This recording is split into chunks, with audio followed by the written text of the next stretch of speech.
Қазір осыны жасайық.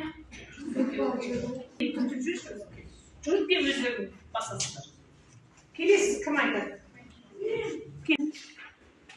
Қайсысы жауап? Жақын сынбай мүмкін бе?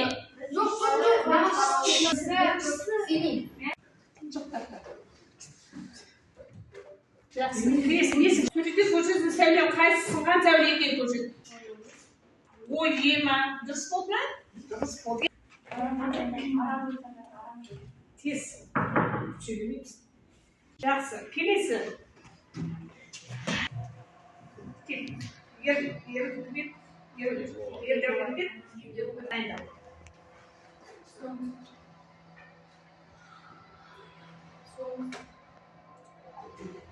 Хамза келді. Сіз тама дейді. Сыну көрсеткіші деп аталады.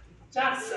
Үй тапсырмасын аяқтадық. Жақсы. Тақтадан нені көріп тұрсыздар, және неден қандай құралдарын көріп тұрсыздар. Мына құралды көріп тұрсыздар, мына құралды көріп тұрсыздар, тақтада да көріп тұрсыздар. Ал не көріп тұрсыздар? Кім айтады? Қандай құралдар? Телескоп көріп тұрсыздар. Қандай құрал көріп тұрсыздар? Қандай құрал көріп тұрсыздар? Өзім тұрып кет қазақша. Өзімді көріп тұрсыз. Микроскоп. Мен алдым, мамаға не арзанды. Ана ақтар, бүйетіп қара. Түрбі дейді. Телескоп деп аталады. Ал енді осы құралдардың бәрі ортақ бір ғана тетік бар екен. Сол ортақ тетікті не деп атаймыз? Линза деп атаймыз. Мынада да линза бар екен. Барлық оптикалық осы құралдар бәрі неден тұрады екен? Линзадан тұрады. Олар біз бүгін сабағымыз линза деп аталады екен. Правильно? Не? Ашамыз. Линзалар, линзаның оптикалық күші, жұқа линзаның формуласы, линзаның көмегімен кескін алу деп жазамыз. Сіздердің кітаптарына қарап, физиктер шығарып қолданасыздар. Жұқа линза сәулесін жолын салу үшін бірнеше кескінді сипаттайсыздар. Жақсы. Господа, оянды? Міне, мынандай құралды қараңыз. Линза деген мөлдір дене, екі сфералық бетпен, бір сфера, екі сфера. Сфералық бетпен шектелген мөлдір дене, сфералық бетпен шектелген қараңыз. Енді осы линзаның екі түрі бар екен. Шашыратқыш линза және жинағыш линза. Жинағыш линза бұны дөместеу болады. Шашыратқыш линзалар мынандай ойыс болып келеді. Дөмес линза деген не сонда? Ол мына радиусы дейді ғой. Пішінмен қарағанда қалың болатын болса, онда бұл дөмес линза деп аталады. Немесе жинағыш линза дейміз екінші аты.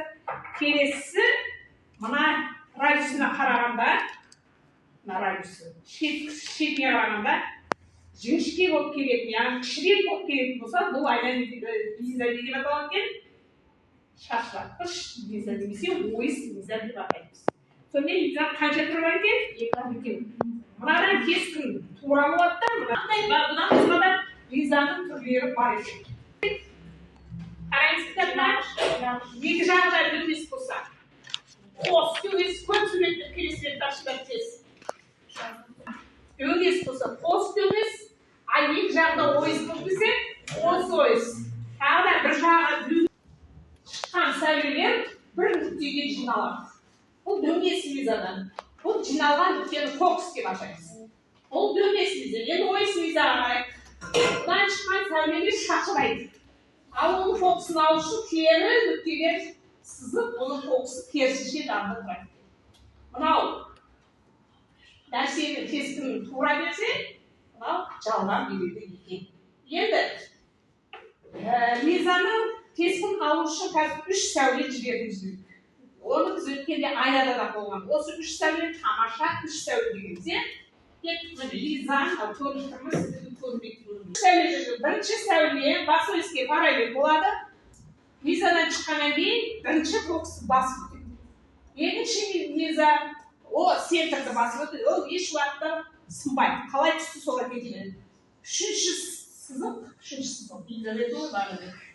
сызық бас фокусты басып өтеді. Лизаға келгеннен кейін сылар ғой. Сынған кезде бас өріске параллель болады. Осы 3 сәуленің қиылысынан мына нәрсенің кескінін аламыз. Сонда қандай кескін шықты? Тура, төңкерілген кескін пайда болды. Яғни сипаттап жатырмыз. Енді Лизаның несін білуінен? Оптикалық күші. Оны Д әрпіне жазып отырмыз дәптерге. Д дегеніміз Лизаның оптикалық күші. Ол деген 1 бөлінген F тең. F деген не? F дегеніміз Лизадан кескінге дейін арақашықтық. Түсінді ме? Енді осы жұқа линзаның формуласын жазайық. Жұқа линзаның формуласы 1 бөлінген F. Үлкен F дегеніміз оптикалық күш деп аталады. 1 бөлінген Д дегеніміз мына нәрсені линзаға дейін қашықтығы плюс 1 бөлінген F дегеніміз кескіннің линзаға дейін қашықтығының қосылысына, теріс шамалардың қосылысына тең болады. Мына формуланы жазамыз, мынаны жазамыз, жазыңыздар. Коэффициент деп аталады. Ол берілген нәрсенің биіктігімен кескіннің биіктігі. Кескіннің биіктігін H, үлкен H деп жазылған H. Ал немесе тағы екінші формасы мынанда қолданылып olur.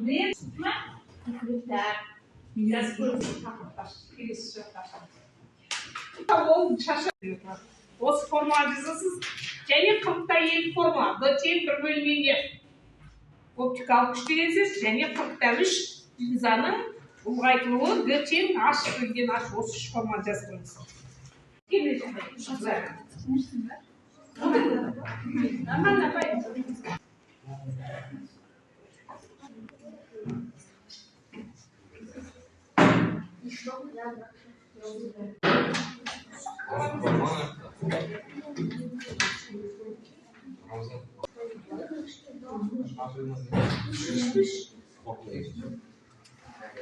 Сәулет 3 сәулет жүргізуге болады.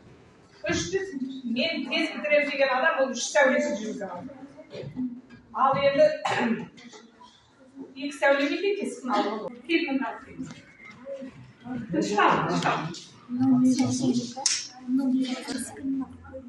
Қайсы? Келесі стол. Кім дайын?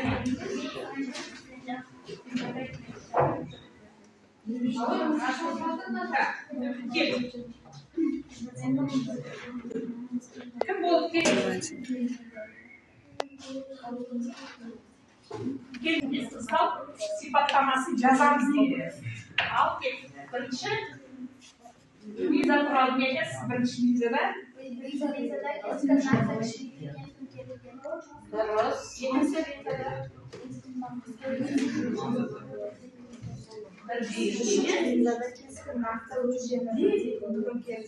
Төртінші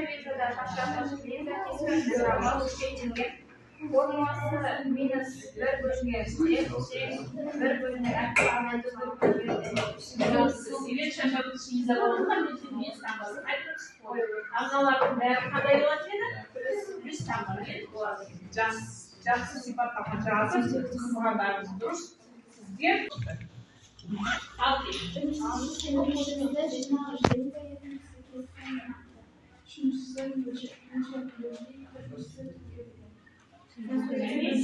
сонымен бірінші линза жинағыш линзаға байланысты мынандай сипаттама. 4 сипаттама, бесіншісі формуласын айтып тұр. Дұрыс па екен? Әрине. Келесі?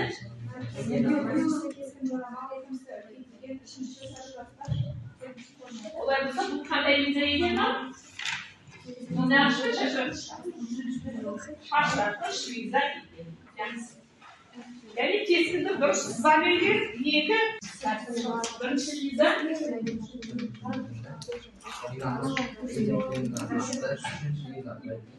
Birinci liza diyorlar, ikinci liza. Birinci liza atı acayipyiz.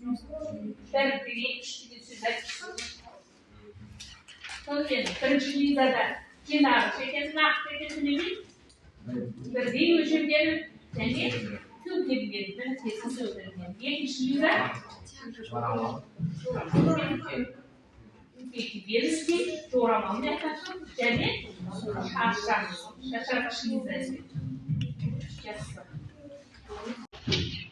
İmzaladığı cenazelerin meselesi ayrıladı dönüşler çıktı aldığımız rol boy şaşırttı imza. Bazı kesin ispatlamanın üstü bıraktı. Kişilerin töngeriz. Ya formulası. Esirvetin adları pozulun etkiler. İkincisi kesin yaptı. Ölçenebildiği töngerikin forması bir bölümden ev, posulan bir bölümden posulan bir bölümden ev. Dördüncüsü keskin doğrama, ikincisi forması bir bölümden ev, diğerinin bir bölümden posulan bir bölümden ev. Beşincisi şaşırtıcı liza. Keskin doğrama, ikinci forması bir bölümden ev, diğerinin bir bölümden ev. Bırak altından cüz tambası var. Yani bardaklarımız olduğu zaman sonra bayansın, baldaştı, sırasına olan baldaştı, kaybolursa, koyulursa tutma, kireç taptırmam. Allah'ın 8 kez tasması diye bu. Sana bir artık kalıyor o, toz çok gelir. Gelir. Para zamana buradan. Biz tabii ciddi ama ben geliyorum. Orada kaldım ya. Ben yaptım böyle. Kimde yok olacak? Kimde yok olacak? Çok da. Peki istedim diye dalga. Fırat, birisi, birinci. Yani cevaptır. Sol tasman oradadır. Kimde yok değil mi?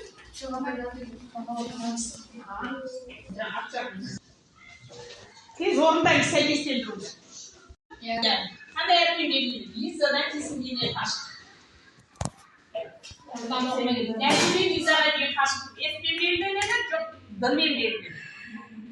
Dırmen. Bana kesin şey etmen verilmedi. Evet, Lizadan sızlıklı ulğayı en çoğu formula oladı.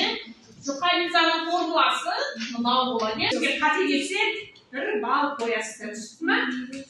Her zorda kızları tapırmanı orada başka şekillerine koyulurlar. Bu olan meselelerimiz. Gelesi taptırma. Darlıklarında telefon var mı? Telefonda bize kazanın bir şimdi ne derler? Fanarın tecrübesi. Yani ilk olarak bir tarafmış. Bir taraf değil. İlk olarak bir taraf değil kişisi turunda. İlk oturan balalar da böyle.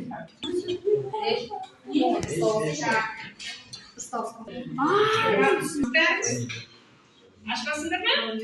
Sonra bir çarpı sürütlerine bir kadınması kaçırma. Oluşum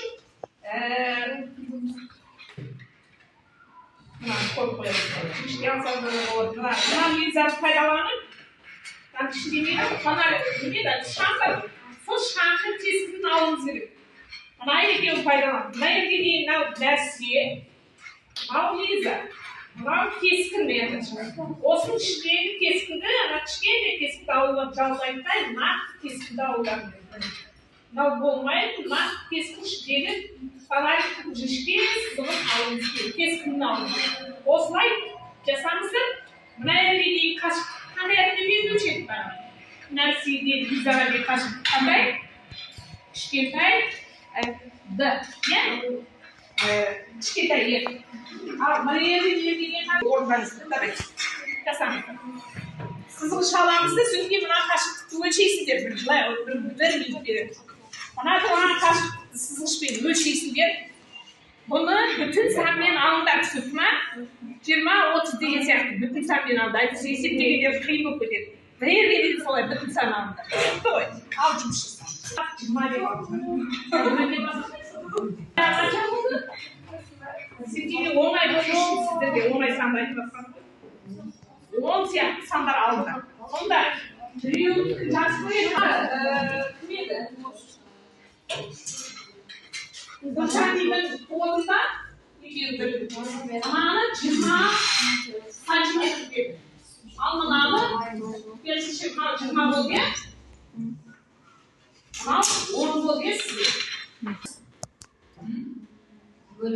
Böyle biz kaçamayız.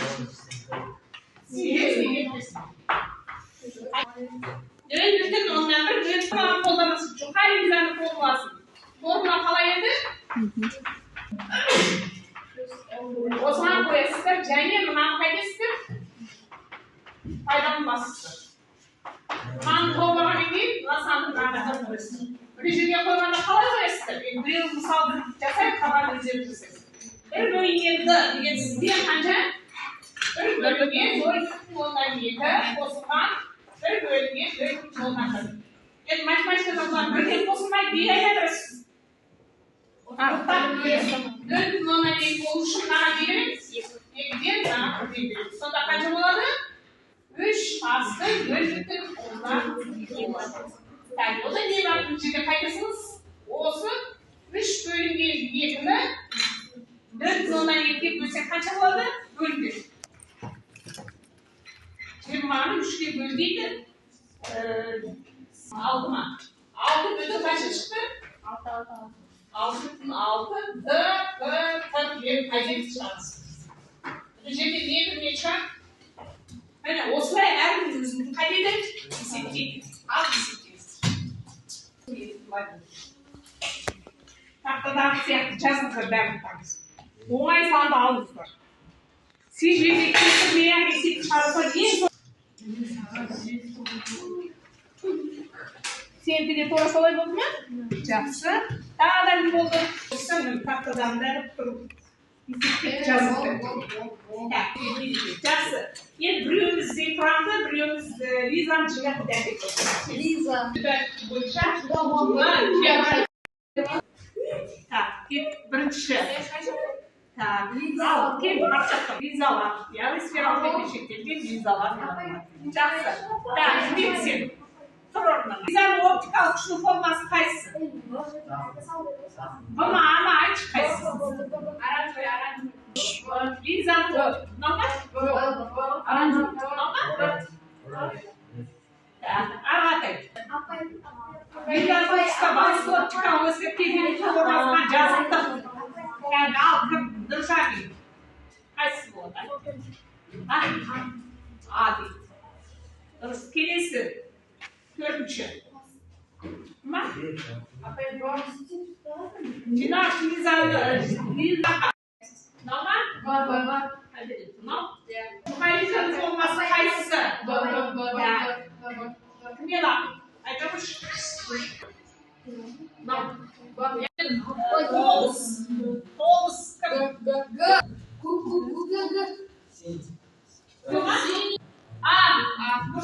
Bugün başlamış.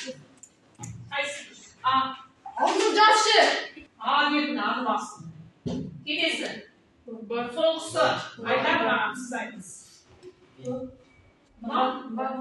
Yani biz bunu aslında vizamız karşılaştık. Жақсы. Сонымен оның дұрыс айтыңыздар. Жақсы. Енді